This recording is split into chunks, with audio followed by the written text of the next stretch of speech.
Pastor Praveen Kumar, గొప్ప subject అడిగావే. చూస్తున్నాం ఎక్కడికక్కడ శాంతి సభలు జరుగుతున్నాయి. మరి అక్కడ జరిగింది మనం న్యూస్ పేపర్స్లో చూసాం. మరి ఆయన 2 బ్రాందీ షాపుల్లో ఆయన మద్యం కొనుక్కోవటం, దానికి ఫోన్పేలో ఇవ్వటం, అక్కడ వీడియోలో రికార్డ్ కాబట్టం, మరి ఆ బుల్లెట్ చిన్న ప్రమాదానికి గురి కావటం, లైట్ బద్దలైపోవటం, మరి ఆ తర్వాత మళ్ళీ ఆయన ఆ బండి తీసుకుని వెళ్ళటం, ఇవన్నీ కూడా మరి ఎంత స్పష్టంగా వచ్చినాయి. ఆయన ఒక పాస్టర్ కావచ్చు, ఆ వృత్తి వరకు ఆయన న్యాయం చేస్తే చేసి ఉండవచ్చు. బట్ మరణం మద్యం తీసుకొని నడపటం, బండి నడపటం నేరం. మరి ఒక నేరం చేసి మరి ఆయన బండి నడుపుతూ మరి లిక్కర్ కొనుక్కున్న ఎవిడెన్స్లు అన్నీ కూడా ఉన్నాయి బండి నడుపుతున్నట్టు. మరి తర్వాత యాక్సిడెంట్లో మరి చనిపోయినట్టుగా ఈరోజు పేపర్లో చూసాం, నిన్న పేపర్లో చూసాం. ఆ వీడియోలన్నీ ఈరోజు పేపర్లో రాకముందే సోషల్ మీడియాలో క్రిస్టల్ క్లియర్గా ఆ వీడియోలన్నీ రావటం జరిగింది. మరి దాన్ని ఒక మతంపై జరిగిన దాడిగా చిత్రీకరించాలనే ప్రయత్నం చేయటం దురదృష్టం.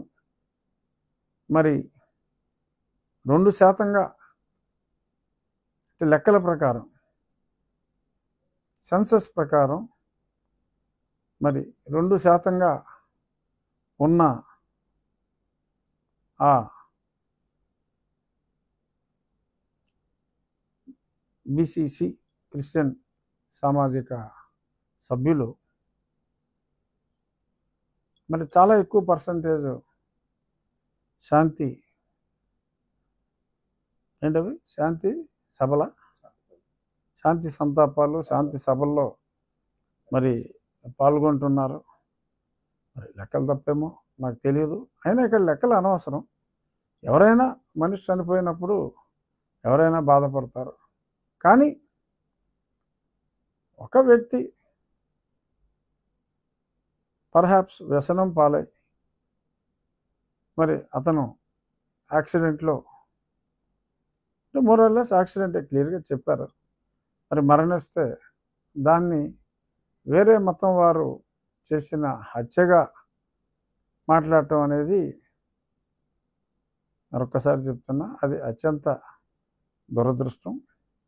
మరి రేపో మాపో అన్ని డీటెయిల్స్ వచ్చిన తర్వాత మనం ఇంకాస్త డీటెయిల్గా మాట్లాడవచ్చు.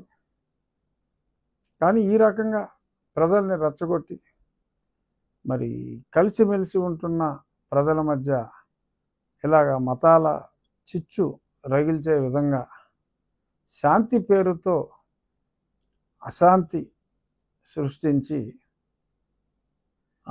మౌనదీక్ష పేరుతో మరి ఇలాగా తీవ్ర నిరసనలు వ్యక్తం చేయటం అత్యంత బాధాకరం, అత్యంత దురదృష్టకరం. ఏది ఏమైనా పగడాల ప్రవీణ్ కుమార్ గారు ఎలా మరణించినా వారి ఆత్మకు శాంతి కలగాలని చెప్పి మా దేవుణ్ణి కూడా మనస్ఫూర్తిగా ప్రార్థిస్తూ వారికి మంచి లోక ప్రాప్తి జరగాలి అని చెప్పి మంచి మనసుతో వేడుకుంటున్నాను. ఇష్యూని మరింత లాగకుండా ఆయన ఆత్మశాంతి కోసం ప్రార్థిద్దాం. ఎందుకంటే యాక్సిడెంట్లో చనిపోయినా మరి బాధాకరమైన సంఘటనే. మరి దేవుడు చేసిన ఈ సంఘటనకి, అంటే యాక్సిడెంట్ అనేది ఎవడో కావాలని చేసుకోడు కదా. ఎస్, మరి ఆ సంఘటనకి తోటి మానవుల్ని, ఇతర మతస్థుల్ని కొన్ని రాజకీయ పార్టీలు వాడుకోవాలని చూడటం, అది వారి నీచ సంస్కృతికి నిదర్శనంగా మనం భావించాలి అని చెప్పి ప్రజలందరికీ కూడా విజ్ఞప్తి చేస్తూ, అలరొద్దు, ఆయన ఆత్మశాంతికై, పగడాల ప్రవీణ్ కుమార్ గారి ఆత్మశాంతికై ప్రార్థిద్దామని మరొక్కసారి చెప్తూ, 1-2 రోజుల్లో ఆ డీటెయిల్స్ అన్నీ వచ్చేస్తాయి. కాస్త సంయమనం పాటించాలి. అన్యమతాలని దయచేసి దూషించవద్దు అని మరొక్కసారి, నువ్వు ఈ ప్రశ్న అడిగావు కాబట్టి నేను ఈ టాపిక్ చెప్తున్నాను. ఈరోజు నా కేసులో, మళ్ళీ నా టార్చర్ కేసులో మరి డాక్టర్ ప్రభావతి గారు చాలా దొంగ రిపోర్ట్లు ఇచ్చింది. ఆవిడప్పుడు చాలా చేయకూడని తప్పులు ఆవిడ చేసింది. ఆవిడ తోటి డాక్టర్లు మరి 164 స్టేట్మెంట్ ఇచ్చినట్టుగా ఇవాళ సుప్రీంకోర్టులో కూడా ప్రభుత్వ తరపున సిద్ధార్థ లూత్రా గారు చెప్పడం జరిగింది. మరి అంత స్పష్టంగా చెప్పిన తర్వాత మరి ఇప్పుడు కోఆపరేట్ చేయట్లేదని కూడా చెప్పడం జరిగింది. మరి మౌనమే ఆవిడ సమాధానం అట. మరి ఆవిడకి ఏజ్ అయిపోయిందట, అందుకని ఏమీ గుర్తు రావట్లేదని కూడా చెప్పినట్టుగా తెలిసింది. ఈ నెల 7, 8వ తారీఖుల్లో ఆవిడ హాజరు కావాలని చెప్పారు. 15వ తారీఖు అది పోస్టింగ్ ఇచ్చారు.